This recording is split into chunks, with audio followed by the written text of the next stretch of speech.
আসসালামু আলাইকুম। দেশ ও দেশের বাড়ি থেকে যারা ভিডিও ফুটেজ দেখছেন সবাইকে আমার অন্তরের অন্তরস্থল থেকে আন্তরিক সালাম, শুভেচ্ছা, অভিনন্দন। আমি সকল গার্ডিয়ান ও কোমলমতি শিক্ষার্থীদের সম্পর্কে কিছু বলতে চাই। আসলে বর্তমানে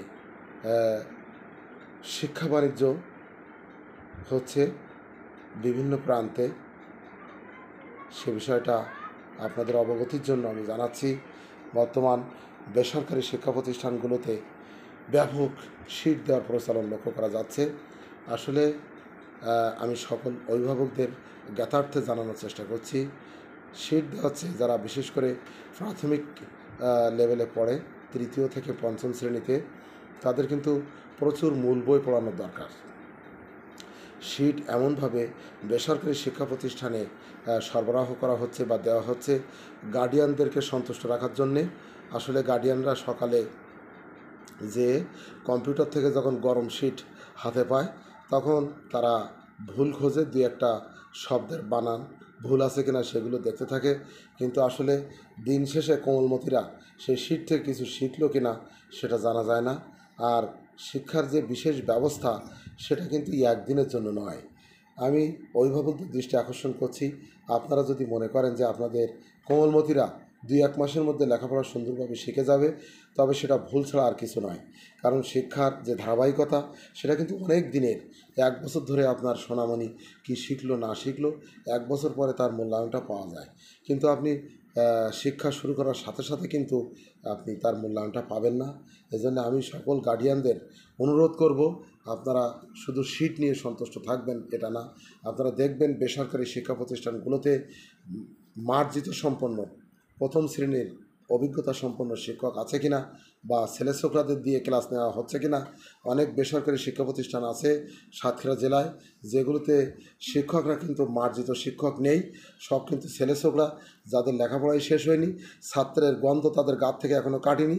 তারা কিন্তু তাদের ইচ্ছা মতো শুধু কম্পিউটার চালাতে পারে এবং শিট তৈরি করার ক্ষমতা আছে। দ্রুত শিট তৈরি করেই তারা বাচ্চাদের হাতে দিয়ে দেয়। দিন শেষে গার্ডিয়ানরা সেই শিটটুকু দেখে কিন্তু অনেক বেশি খুশি হয়ে যায়। কিন্তু আসলে আপনারা গভীরভাবে চিন্তা করবেন, আমার সাথে একমত হবেন কিনা আমি জানি না, যারা গ্রাম থেকে লেখাপড়া করেছেন, বর্তমান যারা জেলা প্রশাসক, যারা থানা নির্বাহী অফিসার, যারা এসিলেন, যারা প্রথম শ্রেণীর সরকারি কর্মকর্তা আছে যে দেশের মধ্যে, তারা কি ছোটোবেলায় লেখাপড়া শেখার সময় এই ধরনের সিট পেয়েছিলেন, নাকি আপনাদের অল্প শিক্ষিত অভিজ্ঞতা সম্পন্ন জ্ঞানী শিক্ষক ছিলেন? অবশ্যই আমার সাথে একমত হবেন। আপনাদের কিন্তু অল্প শিক্ষিত অনেক অভিজ্ঞতা সম্পন্ন জ্ঞানী শিক্ষকরা ছিলেন, যারা কিন্তু আন্তরিকভাবে বা আপনাদেরকে শিক্ষাদান করতেন, আমাদেরকে শিক্ষাদান করতেন। একটা অঙ্ক বোর্ডে 2 বার করে বুঝিয়ে দিতেন এবং প্রত্যেক ক্লাসে প্রশ্ন করতেন, প্রয়োজনে বেত্রাঘাত করতেন এবং বাড়ি থেকে নোট খাতা নিয়ে এসেছেন কিনা সেটা চেক হতো কঠিনভাবে। এক গণিত খাতা ছিল কমপক্ষে 2টা, কারণ রাফ খাতা একটা ছিল, নোট খাতা একটা ছিল। রাফ খাতায় প্রচুর ভুল হতো, কিন্তু স্কুলের নোট খাতা যেটা ছিল তাতে সুন্দর করে কোনো কাটাকাটিবিহীন গণিত কিন্তু দেখাতে হতো। গ্রামার খাতায় গ্রামার কিন্তু নোট খাতা ছিল, গ্রামার লিখে এনে কিন্তু দেখানো লাগতো। আর এখন রাফ খাতা, নোট খাতা এসব কিছুই লাগে না। লেখাপড়া হয়েছে অত্যধিক ডিজিটালাইজ। বেসরকারি শিক্ষা প্রতিষ্ঠানে সকাল থেকে গার্ডিয়ানরা হুমড়ি দিয়ে পড়ছে, আর সকালে যাওয়ার সাথে সাথে গরম শিট তাদের সোনামণিদের হাতে ধরিয়ে দেওয়া হচ্ছে। আর শিক্ষকরা সম্পূর্ণ অনভিজ্ঞ, আনএক্সপিরিয়েন্স, তাদের কোনো অভিজ্ঞতাই নেই বলা যায়। ছাত্রের গন্ধ তাদের গা থেকে কাটেনি, কেউ নেই বিএড প্রোগ্রাম সম্পন্ন কোনো টিচার নেই। শিক্ষকতা করতে গেলে যে বিএড প্রোগ্রাম লাগে, শিক্ষকতা করতে গেলে যে আসলে ছাত্রীদের মনের অবস্থা জানা লাগে, কোমলমতিদের মনের অবস্থা কী, এখন তারা পড়তে চাচ্ছে না, তাদের মনে কী চাচ্ছে। এখন ক্লাসে মনে করেন 7ম ক্লাসে ঢুকেছেন আপনি একজন শিক্ষক, ছাত্রীরা বলছে স্যার এখন মাথা গরম হয়ে গেছে, এখন পড়তে মন চাচ্ছে না। সেক্ষেত্রে কি করতে হবে একজন ভালো শিক্ষককে সেটা তারা জানেই না। ছেলে ছোকরাদের দিয়ে বেসরকারি শিক্ষা প্রতিষ্ঠানে দিনের পর দিন শুধু গরম গরম সিট হাতে ধরিয়ে দেওয়া হচ্ছে। কিন্তু দিন শেষে দীর্ঘদিন পরে আপনি যখন জানতে পারবেন যে আপনার কোমলমতি ছাত্র বা ছাত্রীটা নষ্ট হয়ে গেছে, বিনিময়ে আপনি লক্ষ লক্ষ টাকা খরচ করেছেন, সেখানে আমার কিছু কথা।